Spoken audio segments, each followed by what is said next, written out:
Bonsoir. J'espère que vous avez tous passé une bonne journée et que vous êtes heureux d'être ici ce soir. En tout cas, nous le sommes. Nous vous remercions de votre présence ce soir à notre 4e rendez-vous Nous souhaitons que le programme vous plaise. et qu'il puisse agir en bien dans votre vie. Bienvenue à tous.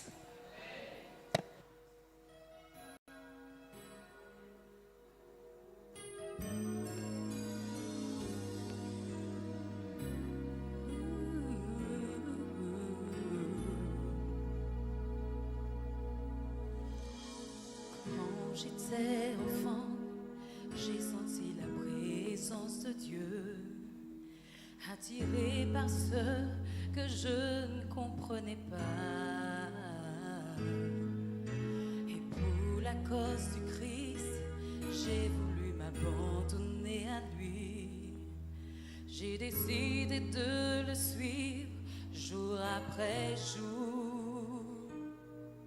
Quand je vois le faible pécheur que je suis, je réalise que j'ai besoin de sa grâce. Car le péché veut détruire mon âme. La grâce dit non, je marcherai avec toi. Je ne t'abandonnerai jamais. Tu n'as pas à avoir peur. La grâce dit non. Le mal n'aura pas le contrôle. La vie, la mort face à face. L'obscurité veut voler mon cœur. Merci Jésus. La grâce dit non.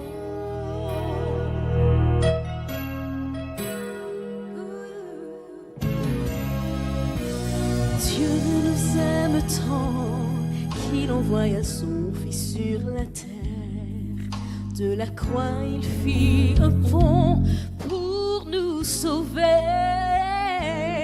Oh, mais au fond de nos cœurs, il y a toujours une guerre qui fait rage, qui nous empêche de voir son sacrifice. Comme à minuit le jour tomba sur la croix, la lueur d'espoir semblait si loin. Le mal voulut freiner la rédemption. La grâce dit non, je marcherai avec toi. Tu ne t'abandonnerai jamais. Tu n'as pas à avoir peur. La grâce dit non. Le mal n'aura pas le contrôle. La vie, la mort face à face. L'obscurité veut voler mon cœur. Merci Jésus. La grâce dit non. Et quand je regarde le ciel, je me rappelle de ce jour où Jésus a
Chers amis, mesdames et messieurs, bonsoir. Comment allez-vous? La journée a été reposante? Oui? Combien de personnes ont eu le privilège d'aller à la plage aujourd'hui? Personne? Ou juste se promener? Eh bien, je vois que tout le monde est resté à la maison.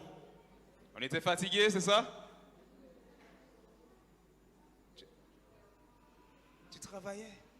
Aïe, aïe, aïe, aïe, aïe. Donc tout le monde n'a pas pu bénéficier de ce jour férié. Ok. En tout cas, c'est une vraie joie de vous retrouver ce soir et de vous voir.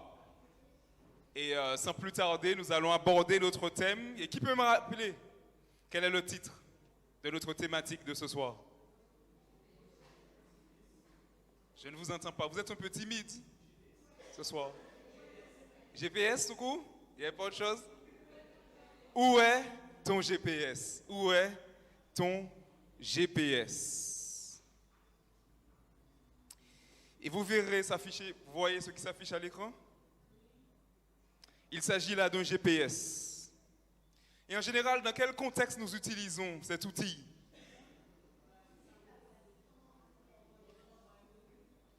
C'est lorsque nous cherchons à arriver à un endroit inconnu, n'est-ce pas? Mais ça ne s'arrête pas là. Ça veut dire qu'on a été habitué aux directions qu'on nous donnait. Tout le monde se souvient de cette époque-là? Où se trouve-t-il tel endroit? On vous dit, ah, tu vois un chemin, tu prends à gauche, après tu tournes à droite. L'autre te dit, tu vois un chemin, tu tournes à gauche, et puis après tu verras une église là. Mais tu ne prends pas cette entrée-là, tu continues. Donc il y a beaucoup de personnes des fois qui nous expliquent la direction, mais nous avons réellement besoin d'un paramètre fiable.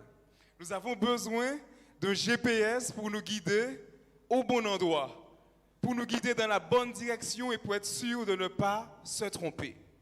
Il y a peut-être des personnes qui ont déjà été trompées par des GPS ici. Ça vous est déjà arrivé? Laissez-moi voir la main. Moi, ça m'est déjà arrivé de me laisser égarer par mon GPS. Mais alors que j'interviens dans une perspective spirituelle, j'aimerais vous dire qu'il y a un GPS qui ne m'a jamais égaré. Il y a un GPS qui ne m'a jamais égaré. Et ce GPS, c'est la parole de Dieu. Mais en parlant de GPS, nous allons essayer de comprendre davantage qu'est-ce que c'est.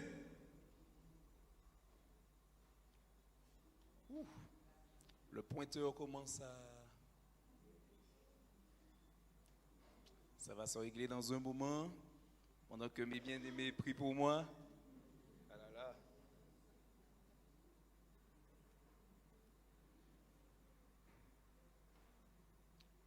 D'accord. Il a fonctionné ou vous avez fait de vous-même? D'accord. Donc, pour en savoir plus sur le GPS, bien que le passage s'affiche à l'écran, je vous invite sans plus tarder avec moi à ouvrir la parole de Dieu dans le psaume 77.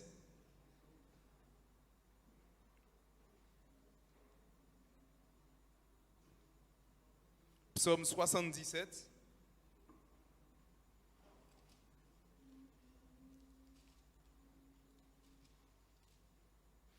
Au verset 13. Psaume 77 au verset 13.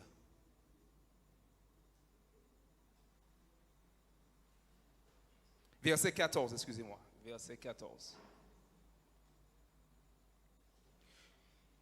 Et je lis, ô Dieu, tes voies sont saintes. Quel Dieu est grand comme toi? Tes voies sont saintes, quel Dieu est grand comme toi? Mais lorsque nous regardons, là on l'a lu dans la version Louis II, mais si nous prêtons attention à ce qui est écrit dans la version Martin, par exemple, il nous est dit quoi? Ô Dieu, ta voix est dans le sanctuaire. Qui est Dieu? Fort et grand comme toi. Et si nous allons également dans la version anglaise, je me suis permis d'aller dans la King James, et je ne lirai pas tout le verset, mais certainement vous avez remarqué le mot sanctuary.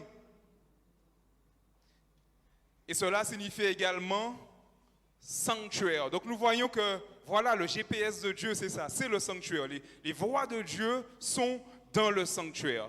Mais avant de poursuivre, j'aimerais vous inviter à incliner la tête pour une courte prière. Notre Père, notre Dieu, alors que nous nous apprêtons à étudier ta parole, que tu puisses, Seigneur, nous instruire par ton Esprit Saint.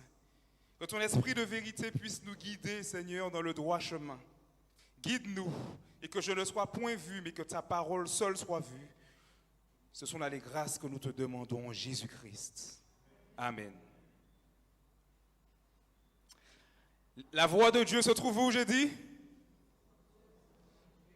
Et je rectifie, la parole de Dieu dit dans son sanctuaire. Nous allons nous intéresser au premier mot-clé que nous voyons dans ce verset qui est le mot voix. La voix. Donc il y a le mot en hébreu que vous pouvez lire. Non, je plaisante. Donc c'est le mot derek qu'on traduit par voie, chemin, direction, route, voyage. Donc nous voyons que le sanctuaire en question est une voie. Le sanctuaire est une direction que Dieu nous montre. En suivant ceux qui se trouvent dans le sanctuaire, nous empruntons un voyage qui nous amène à une destination sûre. Et cette destination, c'est le ciel. Cette destination, c'est la vie éternelle. Et c'est pour ça, mes bien-aimés, que nous devons marcher dans ce chemin, dans cette direction. Et le deuxième mot-clé que nous avons, c'est le mot saint ou sanctuaire. Louis II l'a traduit comme saint, puisque le mot Kodesh, en hébreu, est souvent traduit comme saint ou sainteté. Mais nous voyons que la traduction Martin, ils ont préféré le mot sanctuaire. Et c'est parce qu'avant le mot Kodesh, qui veut dire saint ou sanctuaire, il y a une préposition. Il y a la préposition bak, donc c'est le mot Bakodesh. Donc ça insinue que c'est un lieu et non un état. Et c'est pour ça que le mot sanctuaire est utilisé. Donc le mot qu'on choisit, c'est sanctuaire pour ce texte. Donc nous avons compris, mes bien-aimés, que le GPS de Dieu, c'est le plan du salut. Le GPS de Dieu, c'est le plan du salut. God's plan of salvation. Donc on voit que le cycle fonctionne bien en anglais. Et pour le faire fonctionner en français, on dira le grand plan du salut. Ce qui insinue le plan du salut de Dieu. Et nous allons sans plus tarder faire un voyage à travers la parole de Dieu. Mais juste avant, il nous faut comprendre le fonctionnement même.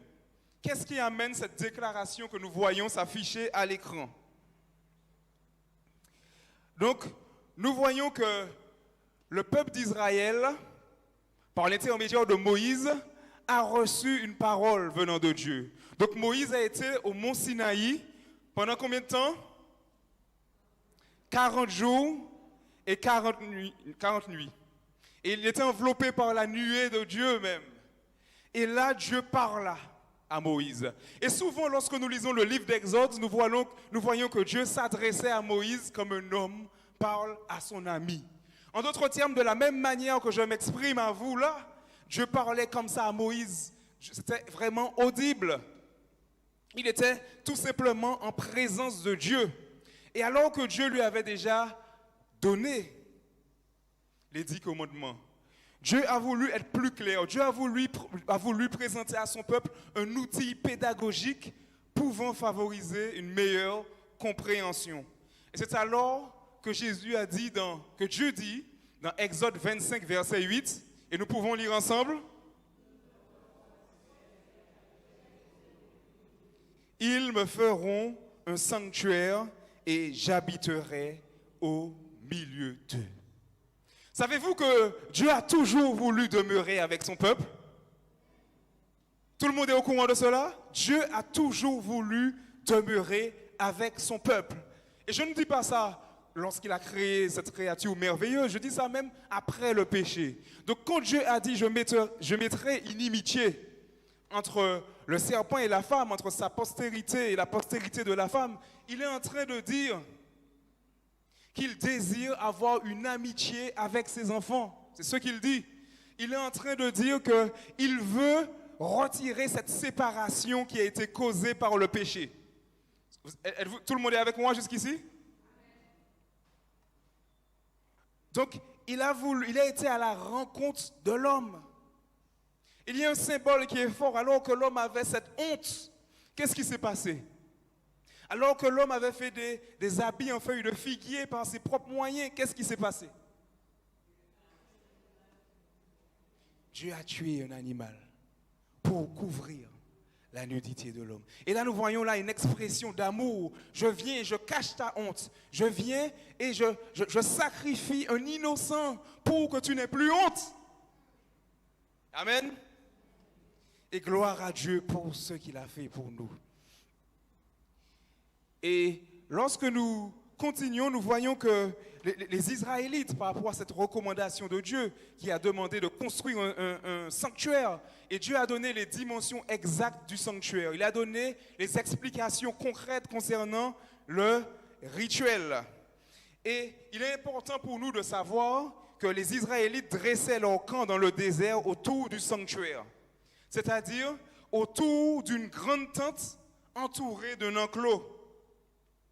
Et ce peuple nomade, alors qu'il était en direction vers la terre promise, où qu'il aille, où qu'il s'arrête, son campement avait toujours pour centre une tente démontable. Cette tente démontable que l'on appelle le sanctuaire.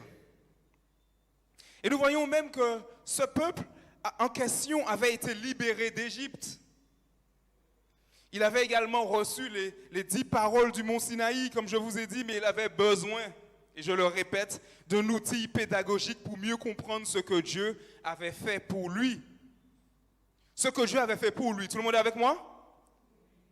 Le peuple avait besoin d'un modèle, d'un plan, d'une miniature pour comprendre mieux ce que Dieu a fait pour lui. Mais il avait également besoin de cette miniature pour comprendre quoi? Pour comprendre le plan du salut, oui, mais pour comprendre ce que Dieu attend et attendait de lui. Et aujourd'hui, nous avons besoin ô combien de cet outil pédagogique. Qu'est-ce qui ici n'a pas besoin de cette direction que Dieu nous donne pour avoir le salut? Qui ici n'a pas besoin de cette direction pour accéder à la félicité? Je n'ai pas vu de main se lever. C'est que nous avons besoin, mes amis, du sanctuaire. Et nous voyons que le sanctuaire était composé de 3 endroits, 3 lieux. Qui peut me citer ces lieux? Le parvis, le lieu saint et le lieu très saint. Nous allons commencer avec le parvis. Nous voyons que dans le parvis, il y avait 2 ustensiles. Et vous l'avez compris, vous allez participer avec moi. Il y avait quoi? La cuve d'airain et l'autel des sacrifices, l'autel des holocaustes. Mais nous voyons qu'en franchissant la porte du sanctuaire, le premier ustensile qui se présentait à nous, c'est l'autel des sacrifices. L'autel des sacrifices. Et cela nous montre bien que la première étape justement dans la vie du chrétien, c'est d'arriver justement vers cet autel de sacrifice. Et qu'est-ce qui se passe généralement là? Qu'est-ce qui se passait généralement dans cet autel de sacrifice?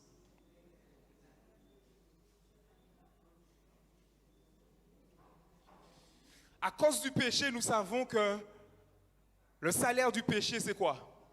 C'est la mort. Mais Dieu, par amour, n'a pas voulu tuer l'homme. Donc, il a choisi un être innocent. Et il a choisi un agneau. Un agneau qui représentait justement le ministère de qui? De Jésus. Et nous allons comprendre pourquoi il s'agissait du ministère de Jésus.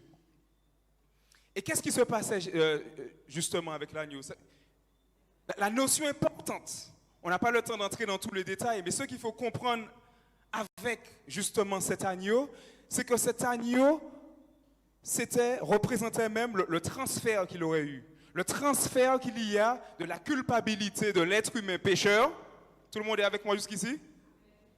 Jusqu'à l'animal innocent. Et on comprend bien que lorsque l'animal innocent venait à mourir, il mourait à la place de qui? Cet agneau sans tache mourrait à la place du pécheur coupable. Donc il y a eu un transfert de culpabilité.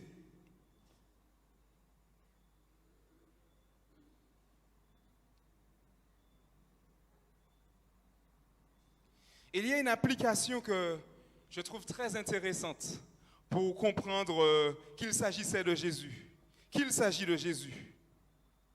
Et je vous invite sans plus tarder à aller avec moi dans Daniel chapitre 9.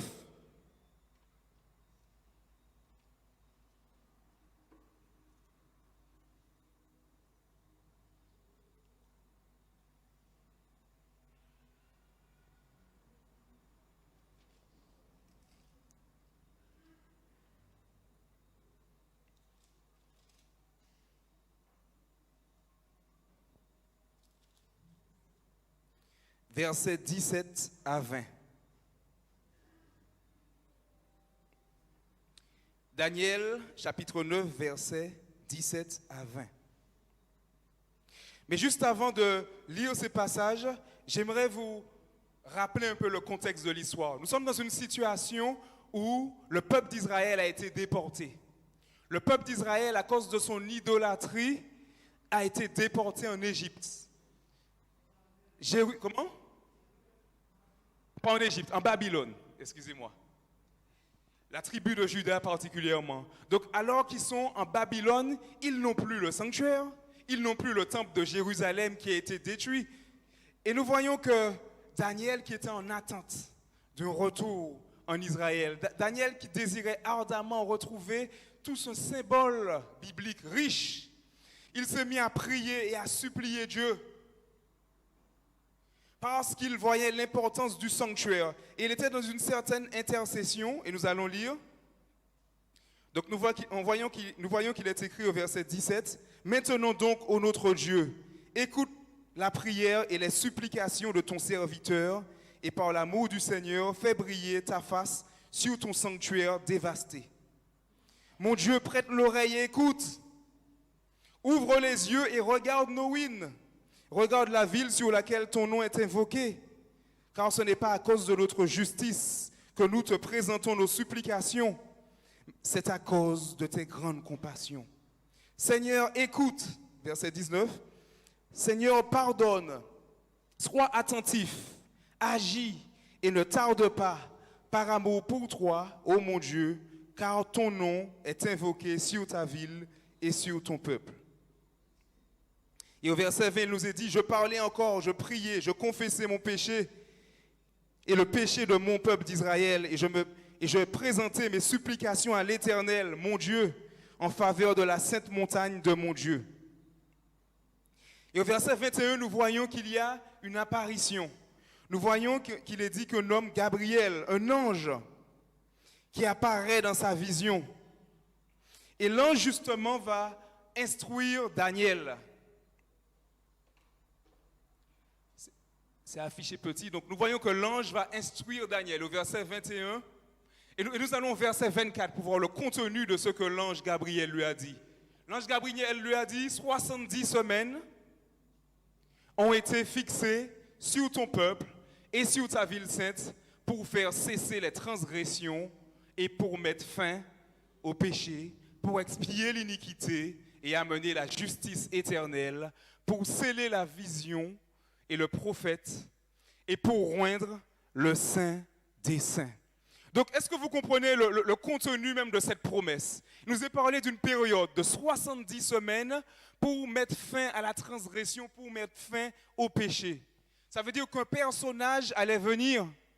Un personnage allait venir. Et par son sacrifice, par son ministère, l'humanité, tous ceux qui acceptent son ministère seraient en mesure d'être sauvés, d'avoir leurs péchés pardonnés. Et nous n'avons pas le temps d'entrer dans les détails de ces 70 semaines, mais j'aimerais vous dire que ces 70 semaines correspondent à un temps prophétique. Et cela signifie que ce n'était pas 70 semaines au sens littéral du terme dont il était question pour l'apparition de Jésus. Mais cela représentait 70 années. Puisqu'en prophétie biblique, un jour est égal à quoi? Une année. Donc, ces 70 semaines représentaient justement 70 multiplié par 7. Ce qui donne 490. Donc 490 quoi? 490 années. Puisqu'on parle en temps prophétique. Je sais que là c'est un peu corsé, je ne resterai pas longtemps dessus. Mais j'aimerais vous dire que lorsqu'on étudie la Bible, nous voyons que les 490 années nous amènent justement au ministère de Jésus. Et nous voyons que la dernière semaine, et le texte justement de Daniel nous parle de la dernière semaine. Nous voyons qu'au milieu de la semaine, on nous dit qu'il se passe un événement. Et au milieu de la dernière semaine, lorsqu'on fait le parallèle historique, biblique, nous voyons que ça nous amène à un événement avec Jésus. Et c'est quoi? La mort de Jésus sur la croix. Donc nous voyons que ces 70 semaines nous conduisent au parvis. Ces 70 semaines nous conduisent à un événement qui est le sacrifice de Jésus. Et il y a un autre passage qui nous montre que Jésus est réellement cet agneau. Et ce passage se trouve dans Jean 1, verset 29. Un passage que nous connaissons tous. Et on va focaliser sur la partie où il est marqué « Voici l'agneau de Dieu qui ôte les péchés du monde ». Donc Jean-Baptiste a reconnu en Jésus l'agneau de Dieu qui ôte les péchés du monde. Donc alors que nous sommes dans cette marche sur le sanctuaire, nous avons dit que lorsque nous empruntons le sanctuaire, nous voyons cet autel des sacrifices. Nous voyons cet autel qui représente le sacrifice de Christ pour nous. Ça veut dire que Christ a pris la culpabilité de mes péchés. Je n'ai rien eu à faire à ce moment-là. J'ai simplement compris que pour être sauvé, pour être libéré, il fallait que je m'appuie sur un innocent. Tout le monde me comprend jusqu'ici? C'est assez simple, n'est-ce pas? Un innocent qui paye pour moi, et Christ est cet innocent. Et lorsque j'ai accepté ce sacrifice, lorsque j'ai accepté que celui qui ne méritait pas de mourir a été brisé pour moi, a été meurtri pour mes iniquités, que lorsque son sang a coulé, c'est pas à cause de l'humanité qu'il faut penser, mais c'est à cause de moi. Lorsque j'ai accepté ça, je marche déjà dans le sanctuaire, je marche déjà vers le salut. Mais il y a un deuxième élément dans le sanctuaire. Ça veut dire que la marche a commencé, mais elle continue. Donc j'ai déjà compris que Jésus-Christ est mort pour moi. Et il y a la cuve des reins. Qu'est-ce qu'il y avait dans la cuve des reins? Du jus de raisin? Non, pas du jus de raisin, de l'eau. Elle était remplie d'eau. Et qu'est-ce que cette eau représentait pour vous? La purification. Donc nous voyons même que nous sommes déjà dans un processus. J'ai accepté le sacrifice de Jésus, mais j'arrive à cette cuve des reins. Donc j'arrive à ce moment où je dois apporter ma réponse. Ma réponse face à cet événement que j'ai déjà compris. Ça veut dire que je ne suis pas en stagnation, je suis en route dans le sanctuaire. Il y a cette cuve des reins. Et nous voyons bien que lorsque nous allons dans, je pense avoir mis la référence, lorsque nous allons dans Acte 2, versets 37 et 38, nous allons le lire. C'est assez intéressant.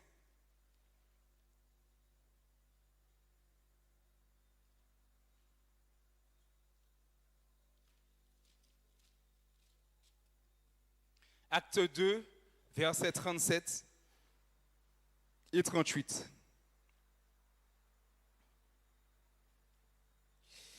Après avoir entendu ce discours, ils eurent le cœur vivement touché. Et ils dirent à Pierre et aux autres apôtres, « Hommes, frères, que ferons-nous? Pierre leur dit, repentez-vous et que chacun de vous soit baptisé au nom de Jésus-Christ pour le pardon de vos péchés et vous recevrez le don du Saint-Esprit. N'est-ce pas merveilleux?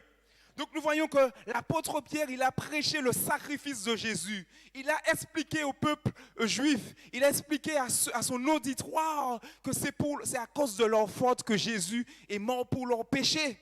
Et maintenant qu'ils ont compris ça, qu'est-ce qu'il y avait? Ils avaient un feu brûlant en eux.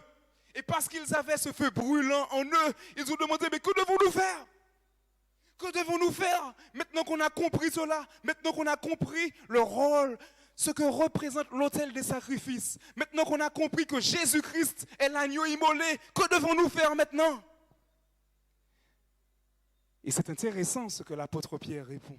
Qu'est-ce qu'il répond? Repentez-vous et baptisez-vous. Passez par cette eau. Passez par cette eau. Et aujourd'hui, nous voyons que de la même manière que le prêtre venait et lavait ses mains, et lavait ses pieds, c'était déjà un symbole qui l'orientait vers une autre pièce du sanctuaire, n'est-ce pas? Ça veut dire qu'on est dans un cheminement. Donc de la même manière que le prêtre est déjà orienté, et c'est pas pour rien que c'est l'apôtre Pierre même qui nous dit que lorsqu'on est emprunté déjà, lorsqu'on a choisi Jésus, qu'on devient quoi? On devient un royaume de sacrificateurs. Donc on peut s'identifier à ce prêtre qui lave ses mains, ce prêtre qui désire être lavé et qui s'oriente vers vers le premier compartiment du sanctuaire. Désolé, là on est plus dans l'enseignement que de la prédication.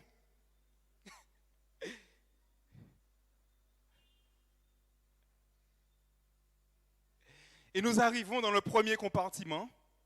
Et comment ce compartiment s'appelle? Le lieu saint. J'espère ne pas être très compliqué, je veux être simple, pas entrer dans beaucoup de détails. Donc nous voyons cet ustensile dans le lieu saint. Vous pouvez le lire? La table des pains de proposition. Et le parallèle sera simple et rapide, puisqu'il nous faut avancer. Lorsqu'on va dans Matthieu 4, verset 4, il nous est dit quelque chose.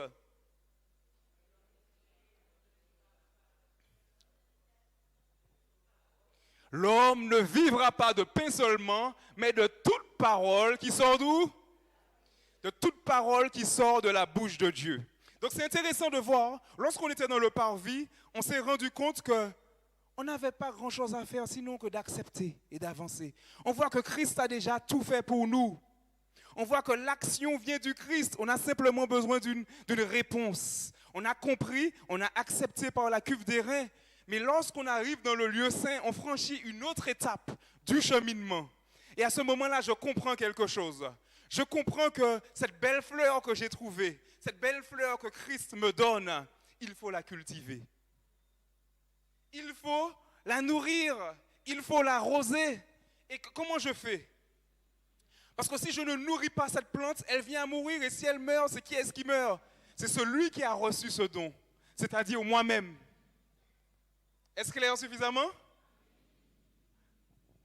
Et comme je veux arroser cette plante, comme je veux être dans ce cheminement, qu'est-ce que je fais? Je mets en pratique ce que représente le pain, ce que Jésus nous dit par travers son ministère. Il nous dit que l'homme ne vivra pas seulement de pain, mais de toute parole qui sort de la bouche de Dieu. Donc il nous dit en d'autres termes, lisez ma parole. Nourrissez-vous de cette nourriture. De la même manière que si je reste des jours ou des mois sans manger, j'aurai des carences. À moins si ce n'est un jeûne. À moins si ce n'est à des fins spirituelles, un jeûne d'1 jour ou de 3 jours, là c'est un but précis. Mais si volontairement je refuse de m'alimenter, je refuse de manger équilibré, qu'est-ce qui se passe? J'aurai des carences. J'aurai des carences. Eh bien, vous savez que nous sommes également un être spirituel lorsqu'on a accepté Christ. On prend une naissance spirituelle, une nouvelle naissance. Et à travers cette nouvelle naissance, on comprend qu'on a besoin d'une nourriture. Et cette nourriture, c'est quoi? C'est la parole de Dieu. Donc, en d'autres termes, si je ne pas qu'à lire, je pris en ça. Et il y a beaucoup de personnes qui acceptent le Christ malheureusement, mais qui s'arrêtent au parvis. Beaucoup de personnes qui disent, oui, je veux un sauveur, mais je veux m'arrêter au parvis. Il a tout fait pour moi, je veux rester au parvis. Alors qu'en réalité, Dieu a toujours voulu te diriger dans un processus. Il a toujours voulu t'entraîner dans la première pièce du sanctuaire, pour le moment. Donc maintenant qu'on a vu qu'on a cette nourriture spirituelle, on continue, nous voyons qu'on a un autre élément. Et c'est quoi? L'autel des parfums, ou l'autel de l'encens, pour que ça puisse être plus parlant pour nous. Et qu'est-ce que ça représente, l'autel de l'encens? L'autel de l'encens représente les prières des saints. Et nous pouvons lire dans Apocalypse 5, verset 8. Vous voyez ce passage s'afficher, mais vérifiez dans la Bible quand même. La Bible dit toujours la vérité, mais c'est un homme qui a fait le copier-coller pour faire le PowerPoint. Et c'est moi, donc vérifiez. Comme ça, s'il y a un problème, vous allez me rectifier. Il n'y a pas de problème. Donc, Apocalypse 5, verset 8 qui dit, « Quand il eut pris le livre, les 4 êtres vivants et les 24 vieillards se prosternèrent devant l'agneau, tenant chacun une harpe et des coupes d'or remplies de parfums, qui sont quoi? Qui sont les prières des saints. » Donc nous voyons que, alors que je cultive cette plante, alors que je me nourris de la parole de Dieu, il me faut également faire quoi? Il me faut prier. Parce que c'est cette connexion sans fil qui me relie à Dieu, n'est-ce pas? C'est cette 3G, c'est cette 4G dont j'ai besoin. Donc ça veut dire que je suis connecté à Dieu, je parle avec lui. De la même manière que si j'envoie un WhatsApp à quelqu'un que j'aime, si ma femme m'envoie un WhatsApp, ça veut dire que dans la journée, elle est au travail, je suis au travail, mais elle m'envoie des WhatsApp, elle m'envoie des audios, elle communique avec moi. Pour garder cette intimité, pour garder cette connexion. Et si elle a besoin de savoir quelque chose, qu'est-ce qu'elle fait? Elle me demande et je lui dis. Et si j'ai besoin de quelque chose, je lui demande aussi. Ça veut dire qu'on communique avec Dieu, on fait part de nos besoins, mais on est également disposé à entendre sa volonté.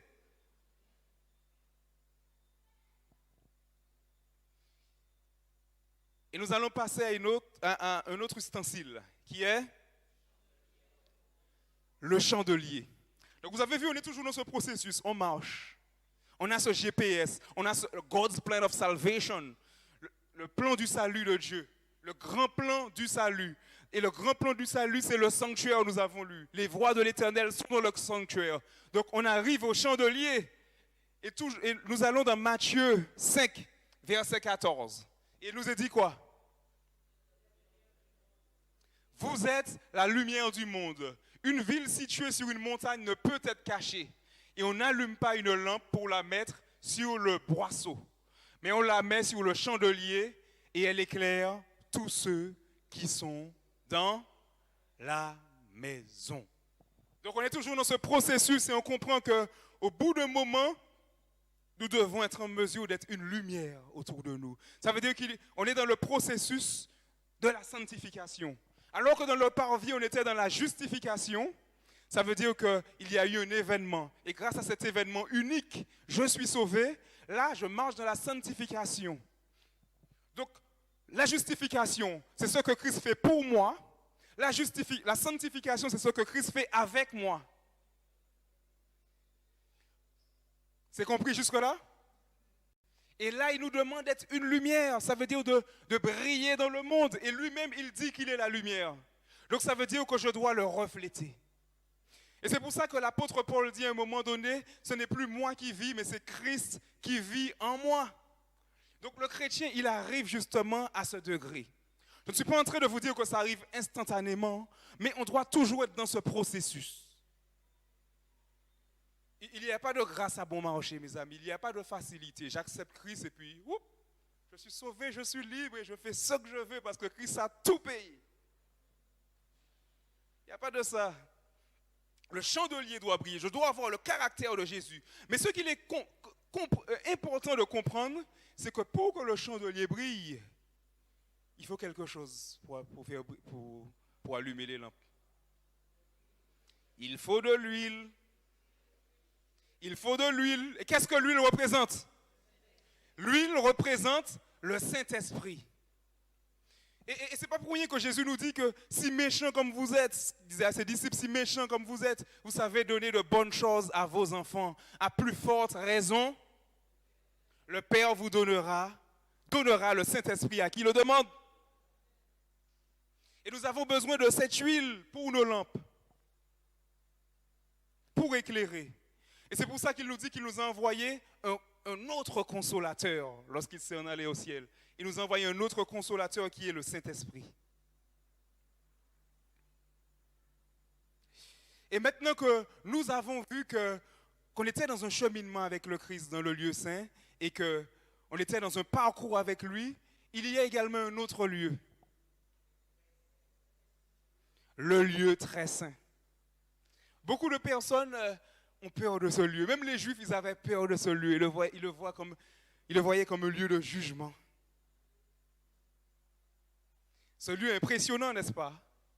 Il y a un seul ustensile qui est l'arche de l'Alliance. Et dans l'arche de l'Alliance, nous avons quoi? Les commandements de Dieu.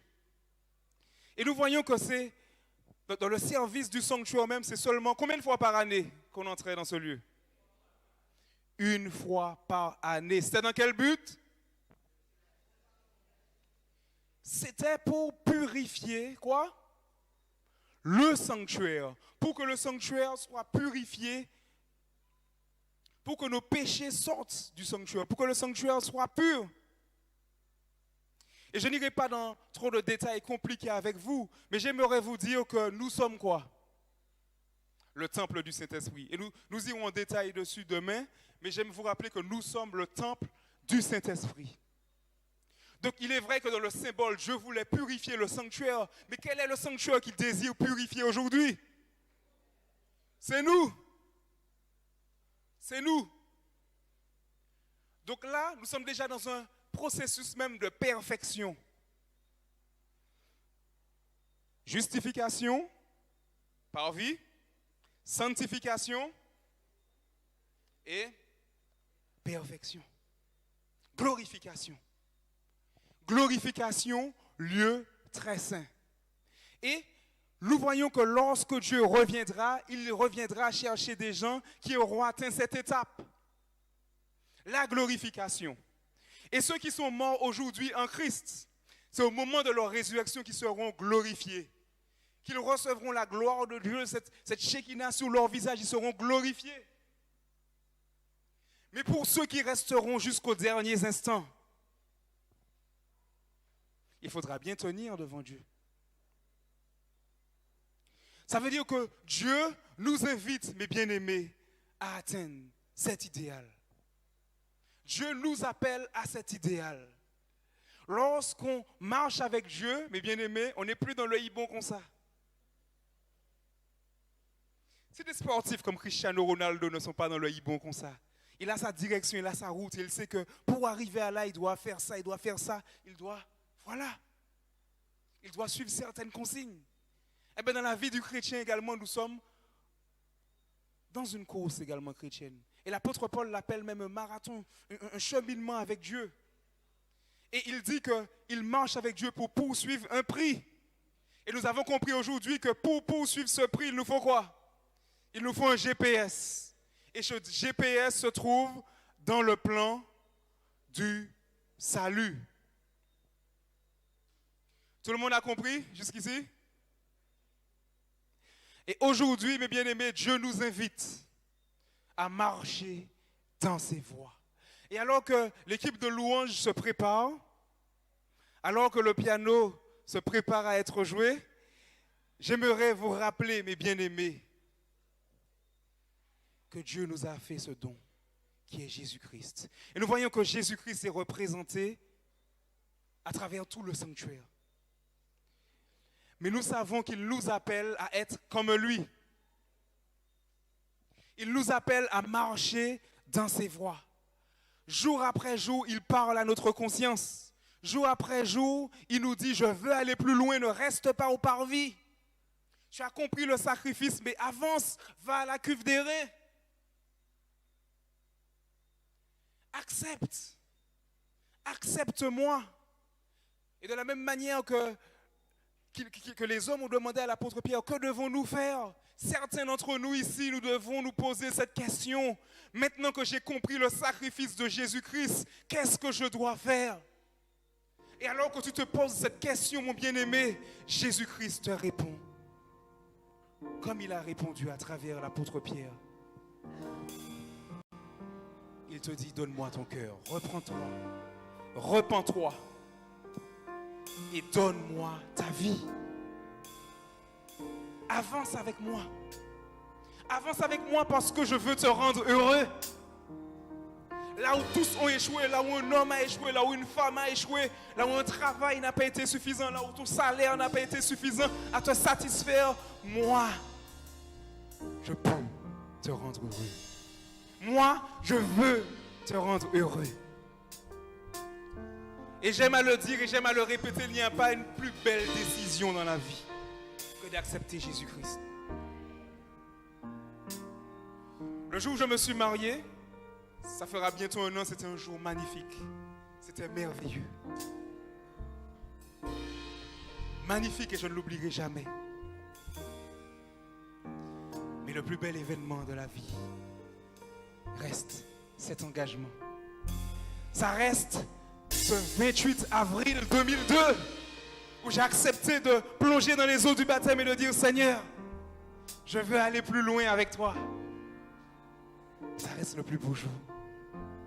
Et je sais que pour ma femme, le plus beau jour, c'est en 2004 également. Le plus beau jour de sa vie revient à l'année 2004. C'est le jour où elle a accepté Jésus-Christ dans sa vie. Et lorsque 2 personnes unies en Jésus-Christ se marient, elles comprennent quel est le plus beau jour de leur vie. Et parce que c'était le plus beau jour de notre vie, aujourd'hui on est content que Dieu, que Jésus-Christ soit dans cette union pour la guider. Il n'y a pas de plus belle alliance que celle d'accepter Jésus-Christ. Marcher dans ce sanctuaire, entrer dans ce lieu saint, prier, lire la parole de Dieu, devenir une lumière. Jusqu'au jour où Dieu lui-même ferait une intervention que nous ne pouvons faire pour nous-mêmes, c'est-à-dire mettre sa perfection, nous glorifier.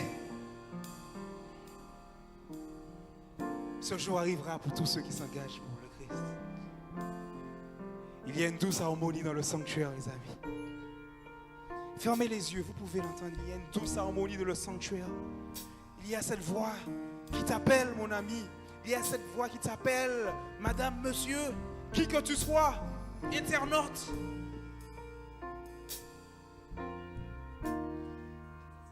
Il y a une douce harmonie dans le sanctuaire.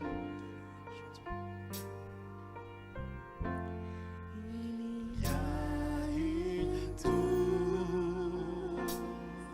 harmonie dans le sang. Oh, mes amis, chantons. Chantons pour ce GPS. Il y a un cœur Un GPS infaillible. dans cette atmosphère. Et la question que j'aimerais te poser en ce soir, c'est où est ton GPS? Où est cette direction que tu choisis? De quel côté regardes-tu?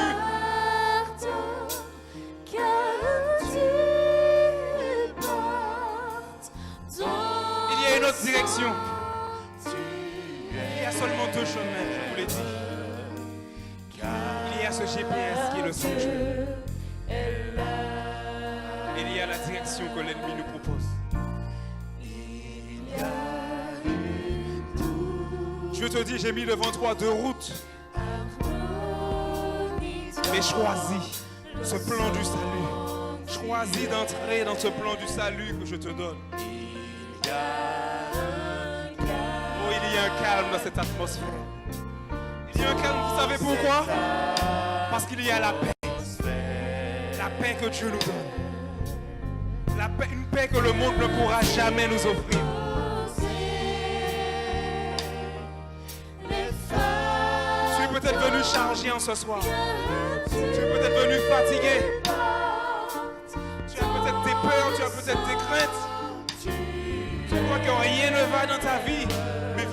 déposer tes fardeaux dans le sanctuaire. Car Dieu est là. Et surtout, je veux te rappeler qu'il est là. Il est là. Oh, il est là. Je ne sais pas pour vous, mais je ressens sa présence. Et je ressens qu'il désire intervenir dans la vie de quelqu'un ce soir. Parce qu'il veut casser le joug. Il veut porter les lourds fardeaux d'une personne ce soir. Oh, il est là. Dieu est là. Mon Dieu est là.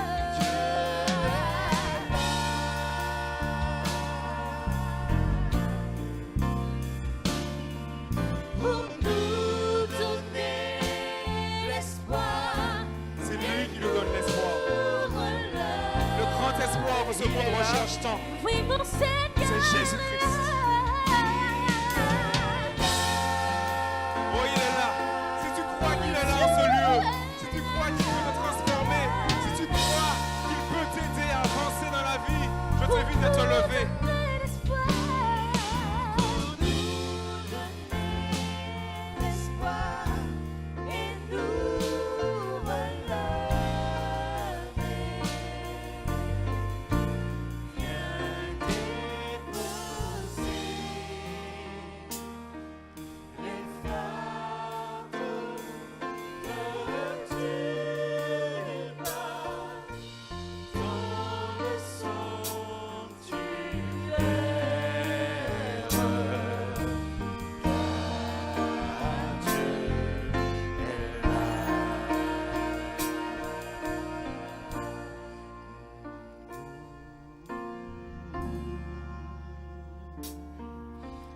Nous sommes au cœur d'un conflit cosmique, mes amis.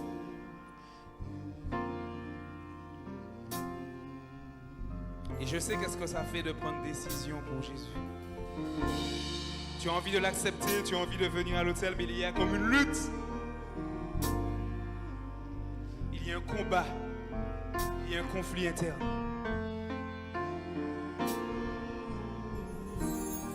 Mais la vérité, c'est qu'au milieu de cette bataille, au milieu de cette bataille psychique, au milieu de cette bataille spirituelle,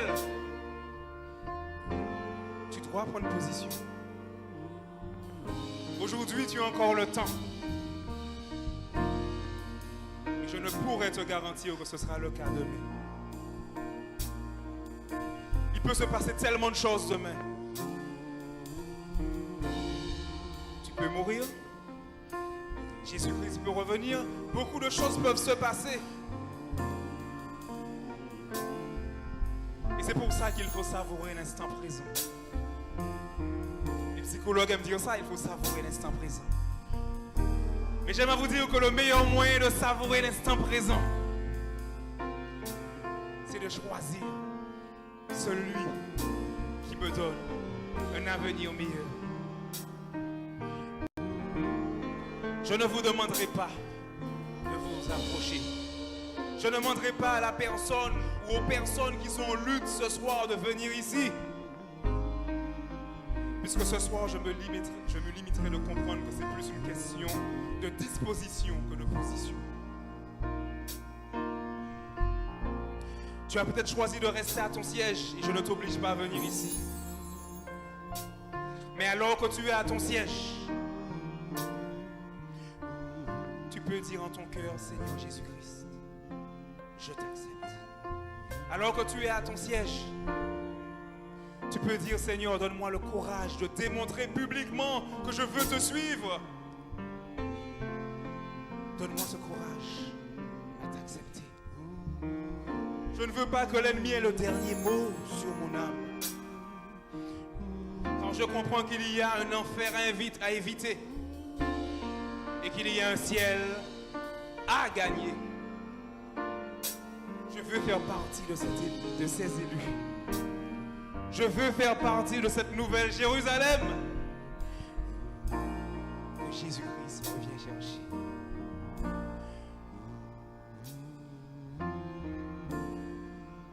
Et ces personnes qui sont en lutte ce soir, ces personnes qui sont au carrefour, Ces personnes qui vont choisir le GPS infaillible, le grand plan du salut. Ou alors, repousser à demain, repousser à jamais et prendre l'autre route. Alors que ces personnes sont en lutte. J'aime à vous dire que c'est avec une grande sincérité et un amour fraternel que je prierai pour vous. Il y a des internautes qui nous écoutent, qui passent par des péripéties, qui ont une lutte similaire. J'aime à vous dire, mes amis, que je prierai pour vous. Car je sais à quel point c'est important de prendre position pour le Christ. Je sais que l'évangile, c'est question de vie ou de mort.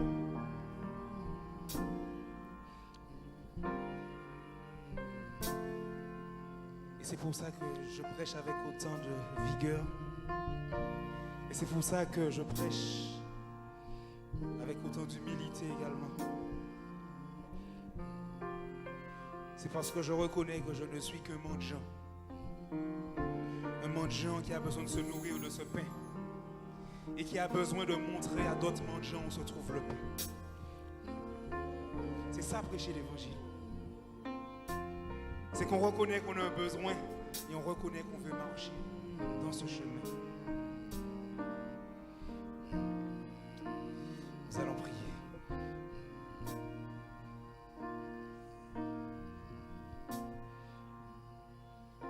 Notre Père, notre Dieu, que ton nom soit glorifié en ce soir.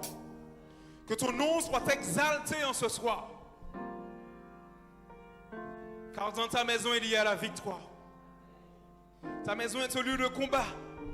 Car il y a des gens qui sont en lutte. Il y a des gens que l'ennemi ne veut pas lâcher. Mais tu es leur créateur. Et que tu vois chacune de leurs larmes. Tu vois chacune de leurs souffrances. Tu vois chacune de leurs luttes. Et tu leur dis que ta main n'est pas trop courte pour sauver en ce soir. Qu'ils puissent, que ces personnes, Seigneur, puissent se saisir de ta main. Que ces personnes puissent rentrer dans cette douce harmonie qu'il y a dans le sanctuaire. Marcher dans ce lieu, car tes voix sont dans le sanctuaire.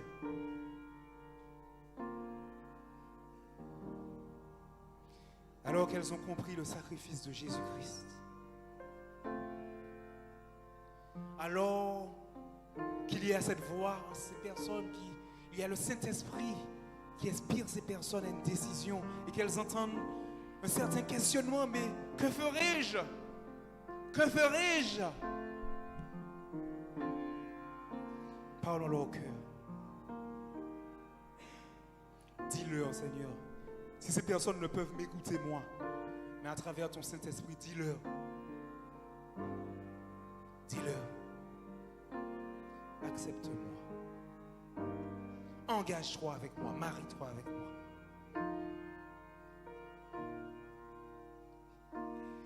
Car je suis disposé à faire des choses pour toi et j'ai fait quelque chose pour toi à la croix. Mais je ne peux pas le faire sans toi. Je le fais pour toi. Et pour aller de l'avant, je ne peux pas le faire sans toi. Car il faut que tu prennes ta décision. Tu as le libre arbitre. Tu peux choisir de marcher main dans la main avec moi. Agis, Seigneur. Brise les chaînes de l'ennemi.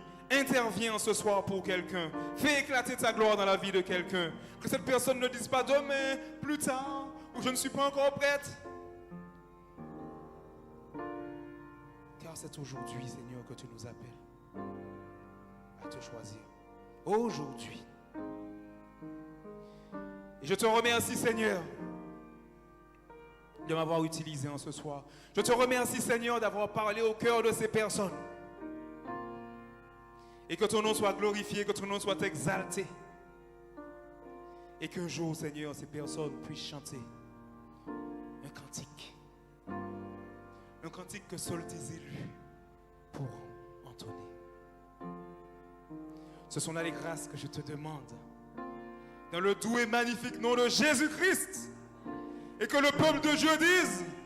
Et que le peuple de Dieu dise. Et que le peuple de Dieu dise. Alléluia, amen. Amen. Oh, il est là. Viens déposer.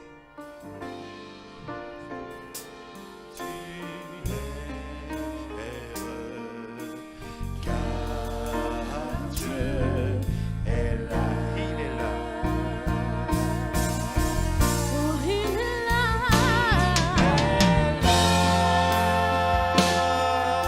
Mon Dieu est là. Pour casser ton jour. Pour casser ton jour et porter tes lourds fardeaux. Vous croyez en ceci, je vous invite à chanter. Oui, il est là.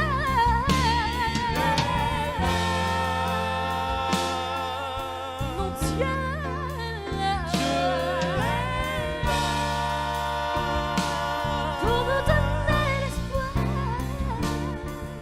Pour nous donner l'espoir et nous relever.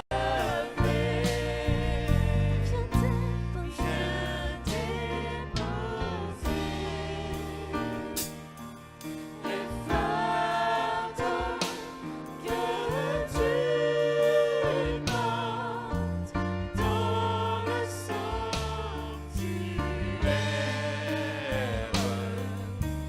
car Dieu est là.